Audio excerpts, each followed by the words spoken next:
students, welcome back to online classes. Let us start social studies. How are you all? I hope all are keeping fine and safe at home. Did you enjoy the holidays? No, you couldn't enjoy. Yes, we can understand that you couldn't enjoy the holidays. Students, let's study today Civics chapter 25, our Constitution. Already we understood that what is Constitution and preamble of the Constitution, features of the Constitution, etc. Today mainly we will discuss about the fundamental rights and duties. So what is called fundamental rights? Fundamental rights means a person needs something to be keeping well-being. So well-being of a fundamental things needed for well-being of a person or essential for well-being. The rights which are considered essential or fundamental for well-being of a person are called fundamental rights. They play a vital role in all-round development of a person. So fundamental rights, what it provides or why it is needed for means we need all kinds of development. Physical development, mental development, social development. So all spheres we need some kind of development. It provides these fundamental rights. The fundamental rights are enshrined in the part 3rd of our Constitution, where it is written that is means or where it is mentioned that is it is written 3rd part of our Constitution. They are justiciable. This means that they are interfered with or violate. A person can approach a court of law for remedy. So what it tells that is we are neglected or we are not getting this kind of fundamental rights. We can approach the law court or Supreme Court and we can get the rights. The fundamental rights, however, are not absolute. In the case of any external aggression of or internal threat, the fundamental rights except right to life and liberty are suspended. Now we will discuss about what are mainly given the rights, fundamental rights. We have seen what is called fundamental rights. Which are the fundamental rights are there? Fundamental right to equality, right to freedom, right against exploitation, right to freedom of religion, cultural and educational rights, then right to constitutional remedy. The first thing we will discuss that is right to equality. Equality means the word equality, you know that is equal. In front of the law or before the law, we can say that is all are equal. So all citizens of our country are equal before law. This right is discussed in the articles 14 to 18 of our Constitution. So right to equality, in which articles written in our Constitution, that is 14 to 18 of Indian Constitution.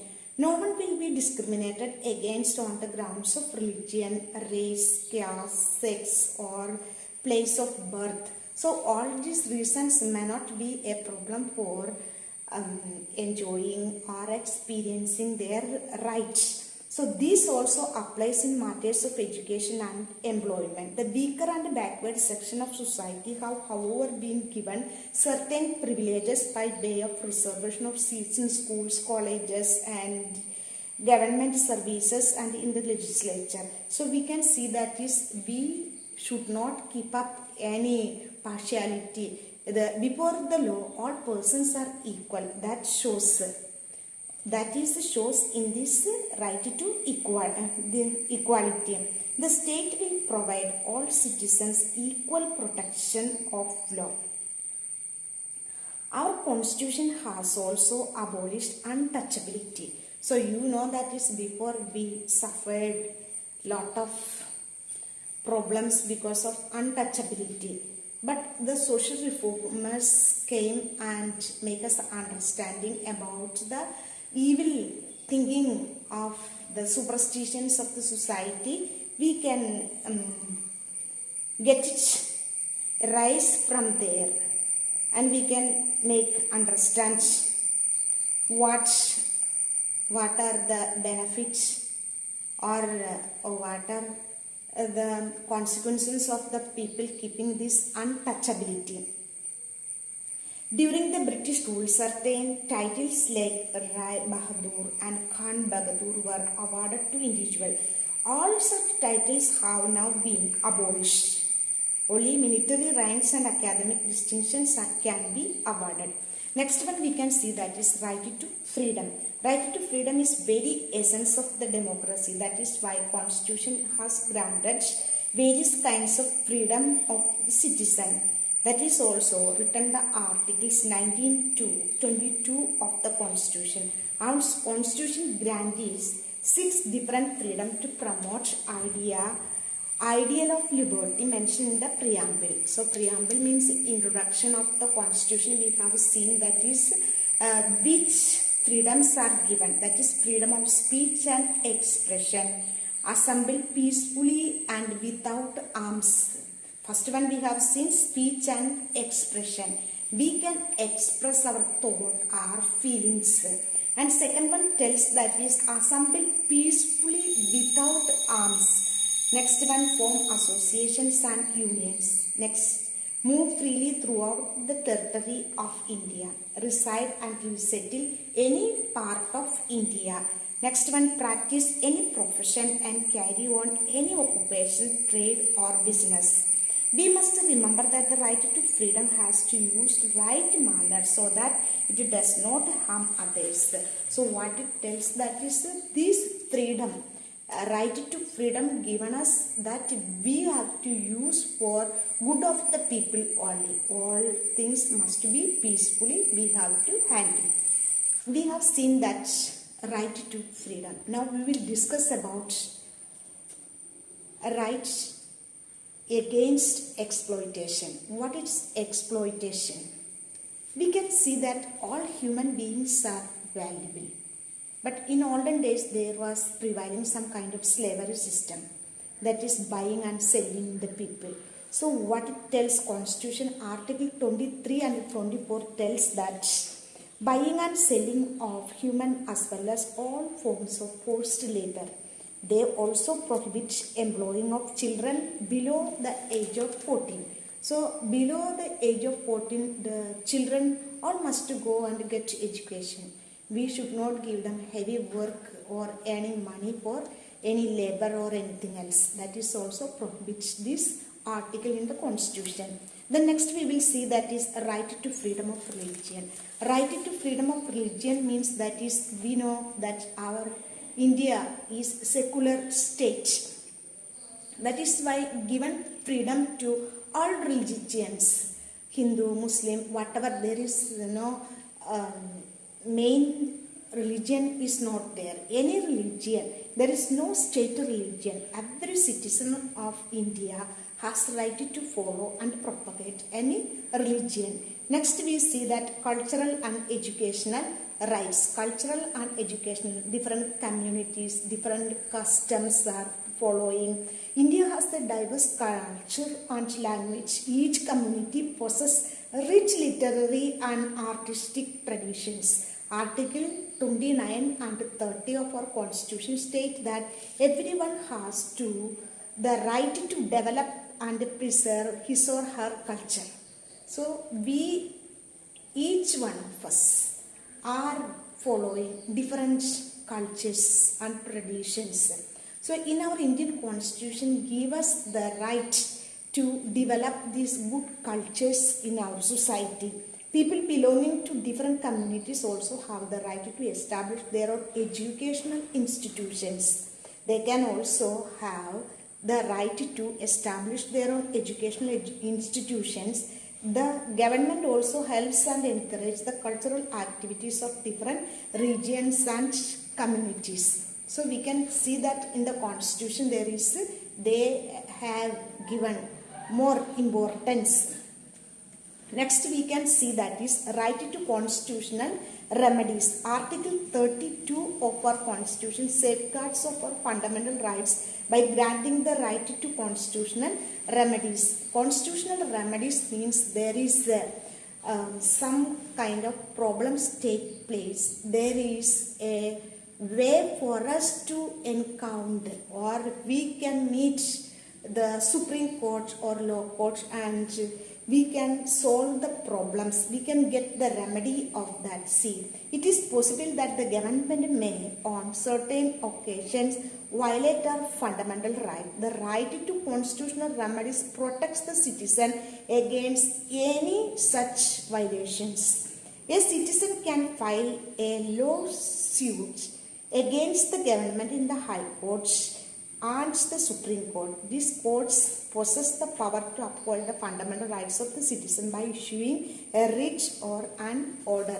So they can give, when we have the problems, we can get the remedies through the court, and they are providing us the right. Next we will see the directive principles and state policy. Next we will see, that is, directive principles of the state. Before we have seen, that is the fundamental rights, right to equality, right to freedom, right against exploitation, and for culture or education, all these things we have seen. Now we will see, that is directive principles of the state policy. What it is called, directive principles of the state policy. So welfare of the people, the government has given some guidelines. Welfare of the people, the government has given some kind of part 4th of our constitution contains guidelines given to the government to ensure the welfare of the people. So what it is, directive principle means the government has given some guidelines to follow for the people, for what, to keeping the welfare of the people.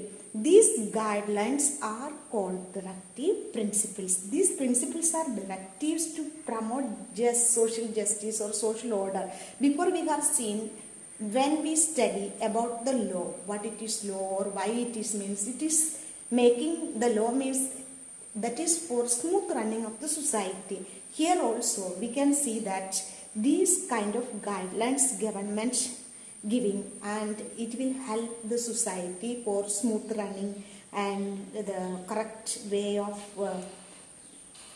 conducting all the organizations, institutions, all this. The importance of these principles can be judged from the fact that the Supreme Court has referred to them as a conscience of constitutions. Conscience of constitution. It is the essential that government follows these principles in administrative and legislative. So what we say, that directive principle means the guidelines given to the government to ensure the welfare of the people. These are the guidelines we have to follow, and these based on the Supreme Court and or the law court judge the problems, and they can verify it. So all through these principles are considered primary in governance. They are not enforceable in any court of law. Next we will see, that is fundamental duties. Every citizen of India, they have given the fundamental rights as well as they have to follow the fundamental duties. What it is fundamental duties? Fundamental duties means when we understand the right. See here, the right and duties go in hand. We feel that I belong to this country, or I am the citizen of this country. It is my duty to protect it. I should not discard or anything, destroy it. I have to keep it. It is my duty to keep my country well. People will understand the value of rights only if they are under the obligation to perform certain duties. For this purpose, the Act or 42nd Amendment Act of 1976 added some responsibility to our constitution called the fundamental duties. Before we have seen the fundamental rights, now we are discussing about the fundamental duties of a citizen. When we are more aware of our fundamental rights, when we are more loving our country, when we feel that I belong to my country, I am the citizen of this country, we feel that we have to keep up, or we have to preserve all the things which belong to my country. See,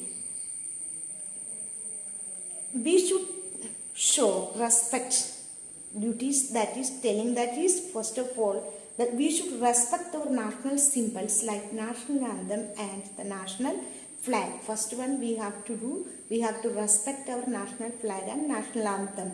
Next, second one, there were certain ideals like democracy, non-violence, secularism that inspired our freedom fighters during the national movement. We must respect these ideals and follow them in our daily lives. We should protect sovereignty, unity, and integrity of our country. So we have to keep up the unity everywhere. We should not make any kind of quarrel or something else. What we have to do, we protect the sovereignty.